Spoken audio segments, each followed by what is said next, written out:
안녕하세요. 잔머리 대망입니다. 이번엔 엑셀에서 자주 사용하는 함수 중에 하나인 if 함수에 대해서 알아보도록 하겠습니다. if 함수는 엑셀에서 가장 많이 사용하는 함수 중에 하나인데요. 어떤 조건을 정해주고 그 조건을 만족할 때의 동작 또는 그 조건을 만족하지 않을 때의 동작을 결정하는 역할을 합니다. if와 관련되어 있는 함수는 여러 가지가 있는데 가장 기본적인 if 함수로는 그냥 if를 사용하는 함수가 있고요. 이 if문은 기본적으로 어떤 조건을 걸어서 그 조건을 만족했을 때 어떤 값을 가지고 그 값을 만족하지 않을 경우에 어떤 값을 가진다 라는 간단한 형식으로 이루어지게 됩니다. 또 다른 if문으로 조건부 계산 if문이 있습니다. 어떤 조건을 만족시키는 경우에만 구하고자 하는 계산값을 구할 때 사용을 하는 함수들인데요. 어떤 범위의 에버리지 값을 구하거나 아니면은 거기에 어떤 조건을 만족하는 값의 숫자를 구하거나 또는 어떤 조건을 만족하는 경우에 대한 합을 구할 때 이런 함수들을 사용을 할 수가 있습니다. 그 외에 또 이제 다중 조건부 계산 if가 있는데요. 앞에 있었던 조건부 계산하고 비슷하긴 하지만 이번에는 두 가지 이상의 조건을 동시에 만족하는 경우에 대한 값을 구할 때 사용을 합니다. 그 외에 또 if문 중에 에러를 처리하기 위한 if문이 있는데요. if error 또는 if na 이런 문구들이 있는데 엑셀에서 어떤 계산식을 걸었을 때 그 계산식에서 에러가 나올 경우가 있습니다. 그러면은 에러가 없을 때는 정상적으로 계산한 값을 넣고 만약에 에러가 발생할 경우에는 그 대신 에러를 뜻하는 문자 대신 다른 값을 넣을 때 그럴 때 사용하는 함수가 if error, if na 값이 되겠습니다. 그럼 지금까지 알아본 if문에 대해서 예시를 통해서 한번 알아보도록 하겠습니다. 이와 같은 기본 데이터들이 있다고 했을 때 먼저 if문으로 여기 있는 판매 수량이 3개보다 많으면 그때는 굿이라고 표시를 하고 그렇지 않을 때는 bad를 표시하는 함수를 if문을 사용해서 써보도록 하겠습니다. 조건문으로 if 해서 보고자 하는 것은 여기 수량이고요. 수량 값이 만약에 3보다 클 경우에는 그때는 굿이라고 써주고 그렇지 않을 때는 bad라고 쓴다. 이렇게 쓰면은 이게 if문을 사용한 방법이고요. 맨 앞에 조건문 그리고 조건을 만족했을 경우에 표시되는 것, 조건을 만족하지 않았을 때 표시되는 것, 이렇게 표시되는 것을 이렇게 적어주면 if 함수가 완성이 됩니다. 이 내용을 아래로 쭉 이렇게 끌고 가면 똑같은 조건문이 적용돼서 4개 이상의 판매량을 가졌을 경우에는 굿이라는 것이 표시되는 것을 볼 수가 있습니다. 여기서는 먼저 average if를 써보겠습니다. average if를 쓰고요. 처음에는 range가 나오는데 이 average if에서는 이 유재석이 판매한 총액에 대해서만 알아보도록 하겠습니다. 그러면은 이 총액의 우리가 계산할 범위는 F2부터 F13까지지만 이게 이 판매를 한 사람이 누구인지를 알 수 있는 것은 C2부터 C13까지입니다. 그래서 처음에 구하는 레인지는 어떤 조건을 판별하기 위한 레인지이기 때문에 C2부터 C13을 이렇게 설정을 하도록 하겠습니다. 요거 이제 절대 참조를 먼저 걸어주고요. 요 값이 여기 있는 요 유재석 값과 같다면 그러면 이번에 에버리지를 구할 값은 여기 총액에 있는 이 값들이기 때문에 이 값을 또다시 절대 참조를 걸어서 이렇게 복사를 해주면 이 값이 나옴. 이와 같이 유재석이 판 총액의 평균값이 이렇게 구해지는 것을 볼 수가 있습니다. 이 카운트 if에서는 여기 있는 판매원의 숫자 중에 유재석의 숫자가 몇 명이 있는지 하하가 몇 개가 있는지 김종국이 몇 건이 있는지를 볼 수 있는 함수가 count if고요. 여기서도 마찬가지로 count if 갈로에서 먼저 여기서 range 요 범위는 절대참조로 걸어주겠습니다. 절대참조라는 거는 이 한번 정해진 범위가 복사해서 붙여넣더라도 그 상대적인 위치값으로 변하지 않는 것을 뜻하고요. 상대 참조는 현재 주소값이 아래로 커서를 복사하게 되면은 그 상대적인 커서 위치를 따라서 변경되는 것을 뜻합니다.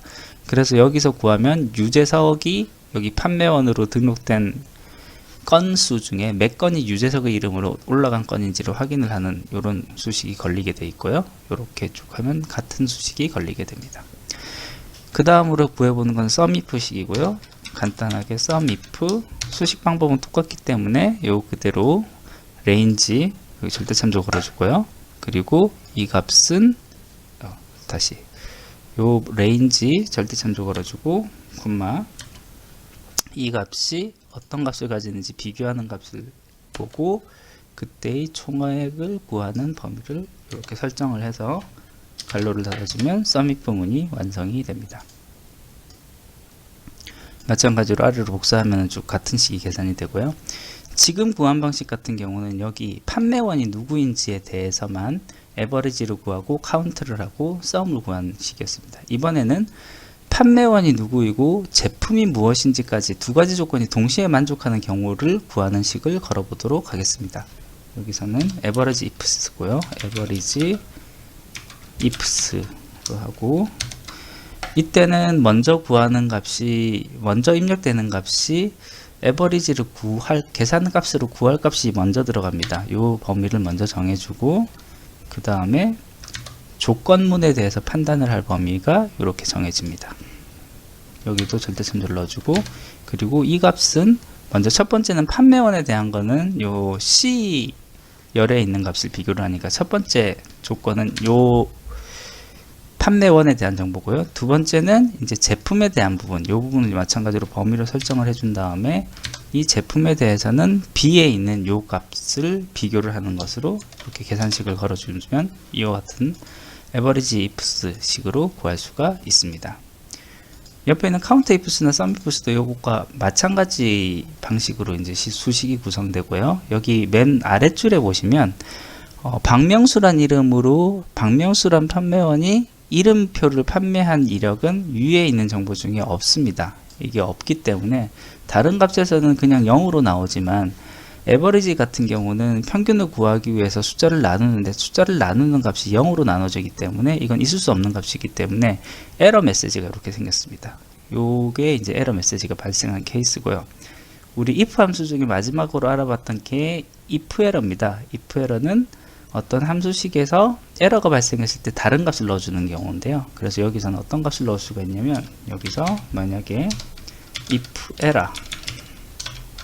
에러를 해서 어떤 위치의 값을 가지고 오는데 이 값이 에러가 아니면은 여기 있는 값을 그대로 가지고 옵니다. 근데 만약에 에러일 경우라면 여기 에러가 발생했습니다라고 뭐 에러 또는 이런 식으로 일단 해보겠습니다. 이렇게 입력을 해주면 여기 있는 값은 기본적으로 정상적인 값이기 때문에 그대로 가져온 반면 요걸 그대로 복사해 왔을 때 맨 마지막에 이와 같은 에러 메시지가 발생한 것은 지정한 값으로 바뀌는 걸 볼 수가 있습니다. 그래서 이번에 만약에 에러가 아니라 이 값일 때는 0을 넣겠다 이렇게 표시를 해주면 요거는 에러 대신에 바로 0으로 표시되는 것을 볼 수가 있습니다.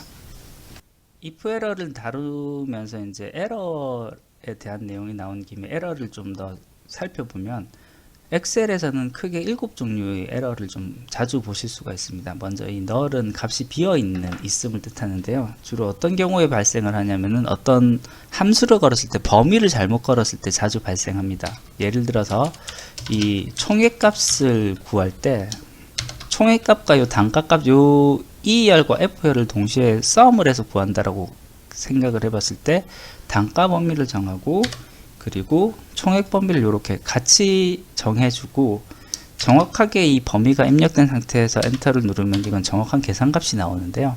예를 들어서 여기 있는 수식에서 여기 원래 콤마로 연결이 되어 있어야지 두 개의 영역이 따로 계산이 돼 두 개의 영역을 각각 더한 다음에 합치는 형태가 되는데 만약에 이렇게 중간에 한 칸을 띄우는 형태로 되면은 이 두 개가 겹치는 부분이 전혀 없기 때문에 값이 완전히 비어 있어서 어떤 범위의 값을 썸을 구해야 될지를 엑셀에서는 알지 못하기 때문에 값이 비어 있다라는 이런 식의 에러 메시지를 보내게 됩니다.